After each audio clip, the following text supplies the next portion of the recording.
Bonjour, bienvenue sur la chaîne de RC Fascar, donc la boutique spécialisée dans les véhicules Arma et surtout dans leurs pièces détachées. Et donc aujourd'hui nous sommes le dimanche 19 novembre et la semaine dernière, jeudi, on nous a annoncé une nouvelle version du Kraton 1/8 en EXB, mais RTR. Donc comme je l'avais dit, je pense qu'ils vont aller vraiment vers des nouveautés renforcées. Donc on va avoir de l'EXB, mais avec l'électronique intégrée. Je sais que ça ne va pas faire plaisir à tout le monde, mais encore une fois, j'ai rentré des rollers. J'ai dû les vendre avec de l'équipement d'origine dedans parce que les gens voulaient de l'origine dedans. Ici, je propose un Kraton et un Outcast, un cinquième en roller. Ben, je vois qu'il y en a qui en achètent, mais pas en roller. Donc voilà, je ne sais pas combien de temps je vais les laisser. Donc actuellement, ils sont encore disponibles. Vous allez sur le site, vous pouvez l'acheter en roller, donc sans le SC, sans la radio, sans le récepteur, sans le moteur, sans son ventilateur et sans son refroidisseur et sans le cerveau. Donc tout ce qui est électronique est enlevé comme quand on achète un roller habituellement. Donc revenons à notre Kraton 1/8. Euh, donc il est fourni avec le moteur de la gamme 6S, avec le nouvel ESC qu'on a vu dans le Bicroc. Donc c'est un 150 ampères, mais où il y a plus de paramètres, dont par exemple la tension des accessoires, la tension de bec qui est réglable. Attention, il ne faut pas descendre trop bas hein, pour vos batteries, c'est pas très bon. Le nouveau cerveau qu'on a aussi dans ce Bicroc 6S, donc c'est un 20 kg, pas encore disponible, pas encore d'informations sur le site Horizon, donc je ne sais pas le publier, donc vous ne le trouverez pas sur le site RC Fascar. Je vais un petit peu faire les comparaisons avec les anciennes versions, hein. Donc par exemple ici, le pignon moteur sur les versions RTR précédentes et sur la version EXB, c'était du 12 dents. Ici d'origine 13 dents dessus et 16 en option. Mais bizarrement, là, alors que c'est du CFD d'un côté, celui de 16 sera rond, à vérifier quand on recevra les véhicules. Qu'est-ce qui est le même sur les trois versions? Le train de roue avant. Donc quand je parle de train de roue, donc c'est tout ce qui va entre le différentiel et la roue. Donc c'est identique sur les trois versions, hormis des petits changements au niveau couleur sur cette nouvelle version. Donc l'axe de la roue, donc là où il y a l'Exat 17, est noir au lieu d'être rouge. Il y a une capsule en plastique qui vient tenir les boules à l'avant. Là aussi, elle est noire. À l'arrière, idem, donc l'axe est noir au lieu d'être rouge. Mais là, on a le nouvel up qui est donc la version 2. Dont j'ai parlé justement sur ce Bicroc 6S. Donc beaucoup d'analogies entre les deux. Les pneus sont les mêmes sur les trois versions, parce que j'ai vu des personnes qui pensaient que les pneus étaient différents, mais sur les trois versions, la version 5 RTR était déjà bien équipée, hein. Forcément, les attaches carrosserie, l'aileron, les côtés de châssis, boîtier, récepteur, antenne, enfin il y a beaucoup de choses, je ne vais pas commencer à détailler toutes les vis, mais il y a beaucoup de choses qui sont les mêmes sur les trois versions. Qu'est-ce qui est la même chose sur cette nouvelle version et sur la version XB? Les biellettes, le support cerveau et le châssis.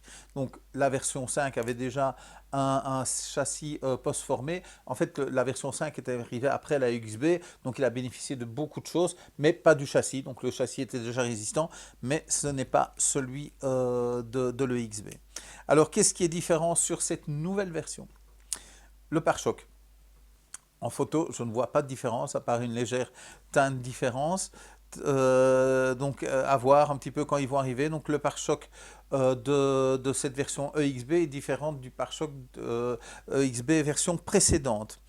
Le support aileron est différent, il est en une seule pièce, alors que donc sur les deux autres versions, il était en plusieurs pièces. Il y a une petite vis qui vient caler la tige qui tient les amortisseurs sur le bras de suspension. Elle est de 6 mm sur les anciennes versions, elle est de 8 mm sur cette nouvelle version. Je ne sais pas pourquoi. Est-ce qu'on doit vérifier que les nouveaux bras de suspension n'ont pas changé de référence, mais seraient un peu plus épais, donc à vérifier quand ils viendront. Je ne pense pas que quelqu'un ait eu des problèmes, que cette tige partait pendant le roulage. Les tourelles aussi, donc ce sont des EXB, avant-arrière, qui semblent très très similaires aux précédentes du EXB. Il y a quand même des trous en moins. Donc à voir, donc peut-être au niveau des amortisseurs, j'en parlerai, il y a des petites différences. Est-ce que ça nécessite un changement de tourelle qui ne se voit pas sur la photo? Les chocs stand-off sont différents sur les trois versions. Donc on a une version avec une grande vis qui vient dans la version RTR, que je préférais à celle du XB parce que là c'était une pièce totalement moulée et il me semblait que c'était plus fragile. Et donc on a une troisième version sur ce nouvel EXB. Les balles de chape des amortisseurs au-dessus et en dessous. Donc là aussi, ce sont des nouvelles références sur cette version-ci. Et les amortisseurs, j'ai des détails de vue éclatée, ils ne sont pas encore disponibles, donc vous ne pouvez pas les voir sur les sites. Donc ils sont très différents. Des amortisseurs des deux versions précédentes qui étaient les mêmes sur les deux versions, mais donc ils sont très différents. On est quand même avec des tiges d'amortisseurs de 4. Par contre, elles sont plus grandes à l'avant, donc 1 cm plus grand à l'avant par rapport à l'ancienne version, alors qu'il nous annonce une hauteur totale du véhicule plus basse. Donc là aussi, un petit peu à voir quand on aura les véhicules. Mais donc voilà, donc il y a plusieurs pièces qui changent, dont le capuchon des amortisseurs qui est gravé EXB, ce qui n'était pas le cas sur les autres. Barre stabilisatrice donc présente sur les trois véhicules, mais sur ce nouveau véhicule, celle à l'arrière est du 2.9 au lieu du 2.4. Et il y a une pièce supplémentaire qui vient permettre le glissement de cette barre. Probablement, on va en parler après, les boîtiers de diff sont en alu, donc est-ce que alu sur alu ne serait pas permis? Donc voilà, une nouvelle pièce à ce niveau-là, donc tout ça va s'afficher pendant que je parle, comme d'habitude, bien sûr. Safe Servo sont différents. Donc tout ce qui est au niveau du Safe Servo de cette version. Par exemple, on avait une petite rondelle en laiton sur les anciennes versions, enfin sur toute la gamme 6S d'ailleurs. Donc elle est remplacée par des roulements. Donc je pense qu'il y a 3 ou 4 roulements qui viennent se mettre alors que avant c'était donc ces pièces métalliques. Le ressort de ces cerveaux, les cornes de cerveau, là les cornes de cerveau a priori sont différentes sur les trois versions. Donc voilà, une nouvelle référence pour celui-ci. Les renforts de châssis. Donc on avait une seule barre qui traversait les châssis précédemment. Elle est en deux parties comme on a sur la plupart des véhicules maintenant. Donc ça nécessite un changement. Donc au niveau des extrémités, les pièces vont être différentes. Par contre, les accessoires qui sont sur les barres sont les mêmes que celles qu'on connaissait. Le couvercle qui vient au-dessus du différentiel central doit recevoir ces deux parties. Donc là, lui aussi est différent. Donc là, je parlais bien sûr de la grande barre de renfort châssis, mais donc on a aussi les bras de renfort qui sont différents. Est-ce qu'ils sont différents parce que justement il y a une petite différence de dimension par rapport à l'ancienne version parce qu'on est avec des nouvelles pièces pour cette barre qui est divisée en deux, ou est-ce qu'ils ont vraiment quelque chose de différent? Impossible à dire sur la photo. Donc toutes ces pièces seront bien sûr compatibles avec l'ancienne version, à voir dans quelle mesure il faut les changer ou les changer directement. Mais donc voilà, elles sont commandées, elles seront disponibles. Ouais, voilà, je ne sais pas dire. Je ne sais pas dire, pas de date non plus pour le véhicule. Hein. Les différentiels. Le différentiel central est le même que le différentiel du EXB. A priori le même qu'on va avoir sur le Bicroc. Donc j'avais dit dans la vidéo du Bicroc qu'il y avait une des deux noix qui changeait. a priori, ou bien les deux vont changer. Donc ça, je veux dire qu'en tous les cas, sur les trois différentiels, on va avoir des différentes références de noix. Donc est-ce qu'ils vont tous changer et le différentiel central ne va pas changer de référence? Donc voilà, sur cette version-ci, donc difficile d'avoir des informations assez certaines pour l'instant sur ces vues éclatées. Je pense qu'il y a tout n'est pas corrigé, au fur et à mesure ils corrigent. Donc voilà, on va dire que maintenant les différentiels vont avoir des noix différentes de ce qu'on avait avant. Mais le différentiel central est le même que le XB, donc il a un glissement limité, donc vous avez toujours la possibilité de changer le kit à l'intérieur pour choisir la puissance du glissement. Les différentiels avant-arrière sont les mêmes que dans le Bicroc, donc ce sont des différentiels open, mais donc on va avoir aussi, comme pour le Bicroc, si les informations sont bien sûr exactes, du 80 000 CST avant-arrière et du 100 000 à l'avant, alors qu'on avait avant du 10 000 et 10 000 avant-arrière et du 100 000 au centre. Donc voilà, donc ça ce sont les grosses différences au niveau des différentiels. Les pignons d'attaque restent les mêmes que sur le EXB. Les boîtiers de différentiel sont en alu à l'avant et à l'arrière. Donc voilà, on est vraiment sur du renforcement de véhicules. Donc on a vu la gamme 4S et Full Metal au niveau des différentiels. On a un différentiel central maintenant qui est apparu sur le Mojave, et donc on a ces pièces qu'on trouvait chez les accessoiristes, mais donc maintenant on les a d'origine sur le véhicule. Et donc ce nouveau boîtier de diff, donc j'avais déjà annoncé qu'il y avait sur les Bicroc, est-ce qu'ils sont équipés de ces nouveaux boîtiers ou pas? Est-ce que c'est un problème nouveau dans la communication? Parce que donc on avait parlé de ces joints pour les boîtiers de différentiel, et donc forcément ils sont équipés de ces nouveaux joints. Il y a une protection de noix de différentiel qui a évolué vers une autre version. Donc avant on avait cette espèce de capuchon plastique qui revenait au-dessus. A priori, si je vois bien la photo, on serait sur du métal. Donc en plus sur cette nouvelle, je vous donne beaucoup d'informations en un coup, hein, mais donc en plus sur cette nouvelle version du Kraton, donc 1/8 EXB, on a les petits caoutchoucs qui viennent se mettre dans la noix du différentiel, donc vers les roues. Donc elle était déjà présente sur le Mojave EXB, donc maintenant elle est aussi présente sur cette version-ci. On a un refroidisseur et un ventilateur sur le moteur, ce qui n'était pas le cas dans la version précédente RTR.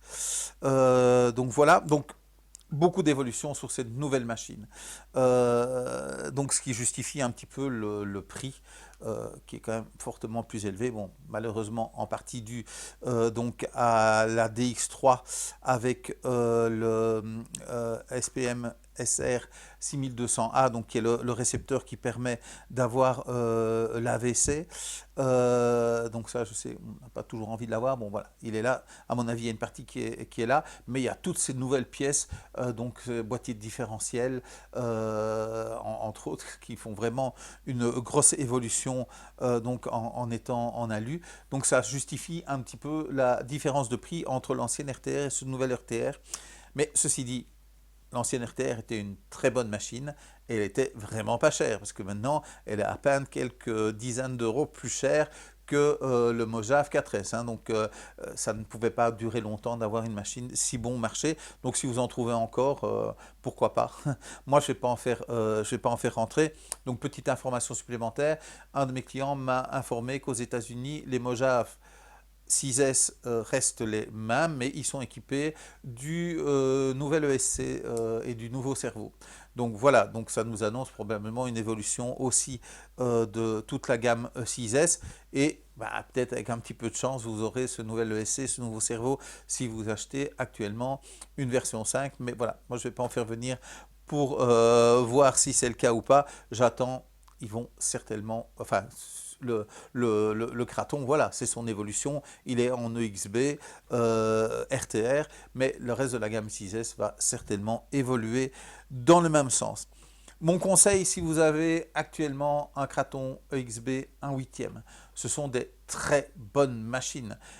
ceux qui ont acheté cette machine l'ont acheté en roller, donc vous avez mis dedans l'électronique que vous aviez envie. N'allez pas acheter cette nouvelle version. Faites évoluer au fur et à mesure de vos entretiens, au fur et à mesure de vos casses. Donc on va voir si ce pare-choc a vraiment quelque chose de nouveau ou est-ce que c'est juste la matière qui a changé. Idem pour le hub arrière. Là, je pense qu'il y a quand même une petite différence pour éviter les roulements qui sautent. Donc voilà, faites évoluer. Boîtier de diff, la même chose. Attendez de faire un entretien. Ne changez pas, attendez une casse. Bon, probablement qu'il sera utile de changer les deux en même temps. Maintenant, si vous voulez passer en 80 000 CST dans vos différentiels avant-arrière, s'il y a un intérêt ou pas à le faire, les boîtiers, enfin les différentiels sont vraiment les mêmes. Il y a une petite différence de compensation de la place du glissement limité. Mais donc voilà, n'hésitez pas à aller voir les vues éclatées. Les vues éclatées sont sur le site. Je vais encore mettre celle du nouveau différentiel forcément. Mais donc voilà, vous pourrez voir comment le faire évoluer. Pour moi, c'était une super machine, c'est une légende cette machine. Donc voilà, si vous l'avez équipée avec l'électronique que vous voulez, il n'y a vraiment pas de raison de vous jeter sur cette nouvelle version. Faites évoluer vos machines. Après, c'est votre argent, vous faites ce que vous voulez. Donc voilà, je ne vais pas donner d'autres informations, donc laissez une vidéo bien précise sur le véhicule qui vient de sortir. N'oubliez pas, si vous avez aimé cette vidéo, mettez un pouce. N'hésitez pas à vous abonner à la chaîne. Hein, on arrive près des 700 abonnés. Voilà, je ne pense pas qu'on sera à 1000 d'ici la fin de l'année, mais pourquoi pas. Jetez-vous sur les abonnements. Suivez-nous sur Facebook. Donc il y a une page Facebook où je peux donner des informations plus rapidement. Quand je n'ai pas le temps de faire une vidéo, ben, je jette l'information là. N'hésitez pas à nous évaluer sur Google. Vous êtes encore nombreux, je le dis à chaque vidéo. Il y en a quelques-uns qui le font. Donc si vous avez reçu des commandes de chez RC Fastcar, n'hésitez pas à nous évaluer sur Google. Tous les liens sont en dessous dans les commentaires de la vidéo. Allez voir la vidéo précédente, hein. Donc il y a des petites promotions pour ceux qui nous ont acheté une voiture entre le début de la boutique en avril 2022 et maintenant. Donc on a rajouté des petites choses, allez voir. Et donc voilà, il me reste une seule chose à vous dire, c'est salut salut.